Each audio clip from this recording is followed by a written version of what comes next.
audio jungle.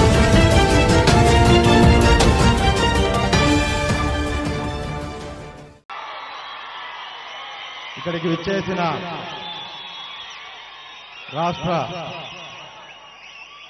Rajya Sabha సభ్యులకు, parliament సభ్యులకు, అనంతపురం జిల్లా అసెంబ్లీ కాన్స్టిట్యున్సీ ఎమ్మెల్యేలందరికీ, వేదిక అలంకరించిన పెద్దలకు, ఇక్కడికి విచ్చేసిన అనంతపురం టీడీపీ కుటుంబ సభ్యులందరికీ పేరు పేరున నమస్కారాలు తెలియజేస్తున్నాను. మరి ఈరోజు ఈ వేదిక మీద అనంతపురానికి ఆంధ్ర రాష్ట్రానికి జరిగిన అన్యాయం గురించి ప్రముఖులు, పెద్దలు చాలా మంది చాలా వరకు చాలా విషయాలు మనకి ఈరోజు చెప్పడము, దాని గురించి ఒక చర్చ పెట్టడము అన్నది ఈరోజు జరిగింది.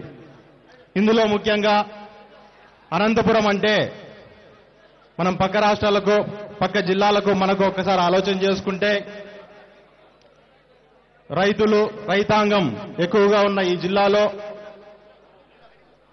రైతులు పడుతున్న ఇబ్బందుల్లో ఒక ఆత్మహత్యలో లేకుంటే వలసలు మాత్రమే కాదు, అనంతపురాన్ని ఒక్కసారి కదిలిచ్చి గ్రామాల్లోకి, సమస్య లోతుల్లోకి ఒక్కసారి వెళ్తే అనేకమైన విషయాలు, అనేకమైన అంశాల మీద మనం ఒక్కసారి అనేకమైన అంశాలు కనపడతాయి. ఈరోజు కొన్ని ప్రాంతాల్లో నమ్మకున్న భూమును, గ్రామాల్ని వదిలేసి వలస వెళ్లిపోయిన రైతులు, మరికొన్ని ప్రాంతాల్లో కుటుంబాన్ని పోషించుకోలేక ఇంట్లో కూతుర్ని కూడా బాంబేకి అమ్మేసే పరిస్థితి. అంటే కరువు వెనుకబాటుతనం అన్నది ఒక మనిషిని, ఇంట్లో కూతుర్ని కూడా పక్కన పెట్టుకొని రెడ్ లైట్ ఏరియాకి పంపించి ఇంట్లో కుటుంబాన్ని జరుపుకుంటున్నారంటే ఎంత దీనస్థితి ఆ తండ్రిది అనేది ఒక్కసారి ఆలోచన చేయండి. ఇటువంటి అనేకమైన కరువు కథలు మనం ఒక్కసారి గ్రామాల్లోకి వెళ్తే, లోతుల్లోకి వెళ్తే ఉంటాయి. మరి ముఖ్యంగా ఈ ప్రాంతంలో భూమిని నమ్ముకొని, భూమి అంటే మాకు కన్న తల్లితో సమానంగా చూసుకునే రైతులు చాలా మంది ఉన్నారు. మరి వారితో పాటు ఈరోజు మనం మన గ్రామాల్లోకి వెళ్ళినట్టయితే చాలా వరకు ఫ్లోరైడ్ వాటర్, గ్రౌండ్ వాటర్ తగ్గిపోవడం వల్ల ఫ్లోరైడ్ వాటర్ అది మనకు విషపూరితమైన తెలిసి కూడా మన పిల్లల్ని అవే నీళ్లు తాపించి పెంచుకుంటున్నాం. మనము పెద్దలు అవే తాగి మనం బతుకుతున్నాం. ఈరోజు నీటికి, మట్టికి మనకింత అన్యోన్యమైన ఒక పవిత్రమైన ఇది ఉన్నప్పుడు, మన శంకుస్థాపనకు వచ్చినప్పుడు నరేంద్ర మోడీ గారు ముఖ్యంగా ఎక్కడి నుంచి తెచ్చినారంటే, ఒకటి పార్లమెంట్ నుంచి అంట, ఒకటి గోదావరి నుంచి అంట, గంగ నుంచి అంట. గంగ కన్నా మా విషం నీర పవిత్రమైనది. పార్లమెంట్ మండి కంటే ఇక్కడ నమ్ముకొని మమ్మల్ని కన్న తల్లితో మేము సమానంగా చూసుకునే మామన్నే పవిత్రమైనది. మేమందరూ అదే భావంతోనే మా రాజధాని నిర్మించుకోవడానికి మేము ఈరోజు ముందుకొచ్చాం.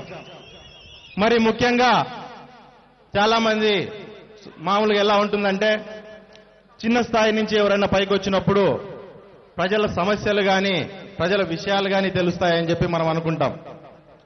మనం నరేంద్ర మోడీ గారిని అదే రకంగా అనుకున్నాం. టీ అమ్ముకునేవాడుగా సమస్యలన్నీ ఇంటా అంటాడు, తెలిసి ఉంటుంది. ఈరోజు ప్రధానమంత్రి అయితే మనలో ప్రతి ఒక్కరికి న్యాయం జరిగేటట్లు చేస్తాడు అనేది.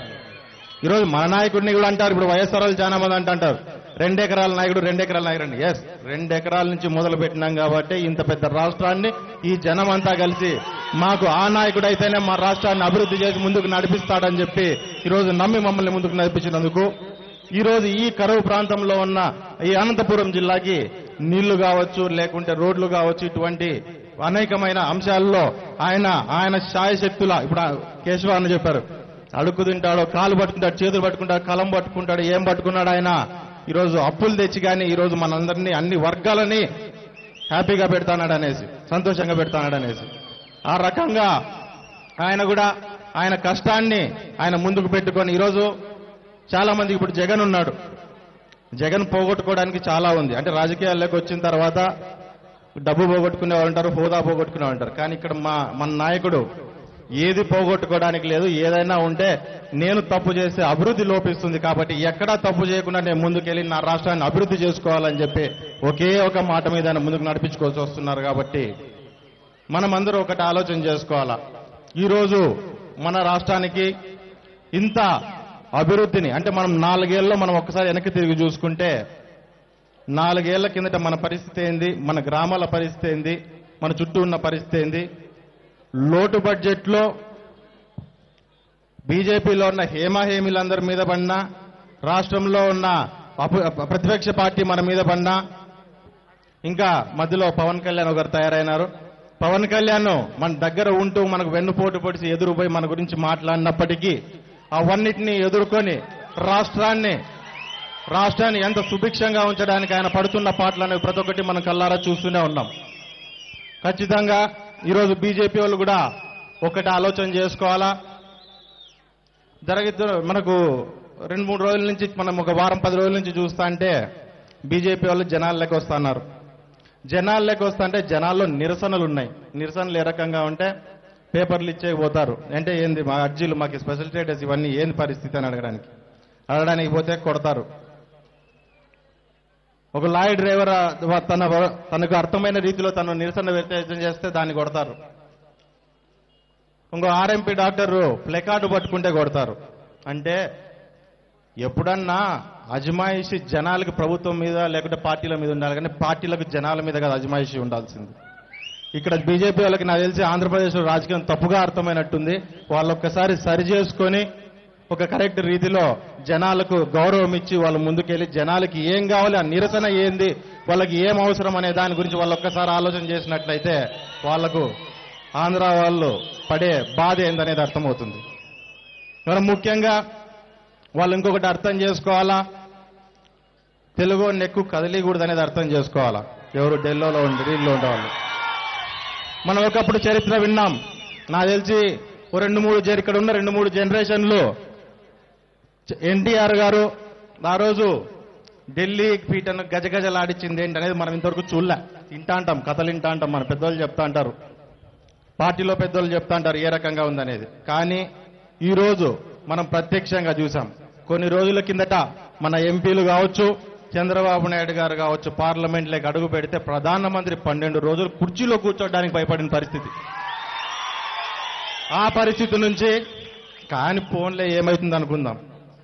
పక్క రాష్ట్రంలో నేను గవర్నమెంట్ ఫామ్ చేస్తా అని ధీమా వ్యక్తం చేసినప్పటికీ గవర్నమెంట్ ఎందుకు ఫామ్ చేసుకో, ఒక తెలుగు అక్కడ అడుగు పెట్టాడు కాబట్టి అక్కడ గవర్నమెంట్ ఫామ్ చేసుకోలేకపోయారు. ఇదే రకంగా ఎక్కువగా మీరు కదిలిచ్చి మా చంద్రబాబు నాయుడు గారిని తర్వాతకి మీరు కదిలిచ్చినారంటే, ఇంకొక అడుగు వేసినాడంటే మీరు ఏ స్థాయికి దిగజారుతారో ఒక్కసారి ఆలోచన చేసుకోండి. బీజేపీ వాళ్ళంతా వచ్చిన జనాల్ని కించపరచడమో, ఏదో మాట్లాడితే ఇష్టానుసారం మాట్లాడడమో, లేకుంటే సమస్యను అర్థం చేసుకోకుండా సమస్యను ఏ రకంగా ఇది కాకుండా వాళ్ళు ఏదో మాట్లాడుకుంటూ ముందుకు రావడమో కాదు. ఒక్కసారి చంద్రబాబు నాయుడు గారి గురించి కానీ మన ఆంధ్రోడి గురించి కానీ ఒక్కసారి ఆలోచన చేసినట్లయితే మా సెంటిమెంట్ అన్నది మీకు అర్థమవుతుంది. మరి దాంతోపాటు మనకు రాష్ట్రంలో ఇంత ఇబ్బందుల్లో ఉన్నా మన జిల్లాకి పూర్తి స్థాయిలో ఆయన అభివృద్ధి కలిగే చంద్రబాబు నాయుడు గారి అభివృద్ధి గురించి పోరాటం చేసి మనకి ఈరోజు నీళ్లు కావచ్చు, లేదంటే ఈ రకమైన పింఛన్లు కావచ్చు, ఇప్పుడు అన్న చెప్తున్నారు పింఛన్లు, ఇల్లు కావచ్చు, ఇవన్నీ ఆయన లోడ్ బడ్జెట్లోనే సమస్య మీద వేసుకుని ఆయన మనకు తెచ్చిపెట్టారు. కాబట్టి మనకు ఒక తల్లి తండ్రి దైవం అనేది ఏదైతే ఉంటుందో ఆ మూడిట్లో 4వ వ్యక్తిగా మన చంద్రబాబు నాయుడు గారిని కలుపుకొని ఈ జిల్లా ప్రజలు, ఈ రాష్ట్ర ప్రజలు ఎప్పటికీ ఆయన గుర్తుపెట్టుకోవాలని చెప్పి కూడా ఈ సభాముఖంగా తెలియజేస్తూ, మరి దాంతోపాటు మనం ఇంతవరకు మన ఎంపీలు, రాజ్యసభ మెంబర్లు అందరూ ఢిల్లీలో పోరాటం చేయడం చూశాము.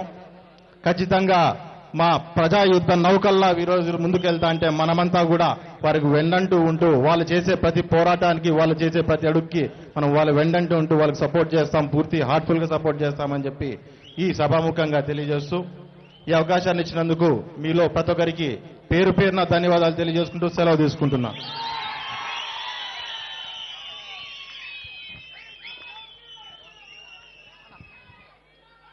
శాసనమండలి సభ్యులు సోదరులు గుండమల తిప్పేస్వామి గారు ప్రసంగించారు. ఏంటండి వీడియో నచ్చిందా? అయితే ఓ లైక్ వేసుకోండి, లేదంటే ఓ కామెంట్ చేయండి. ఎప్పటికప్పుడు మా వీడియోస్ చూడాలంటే సబ్స్క్రైబ్ చేసుకోండి.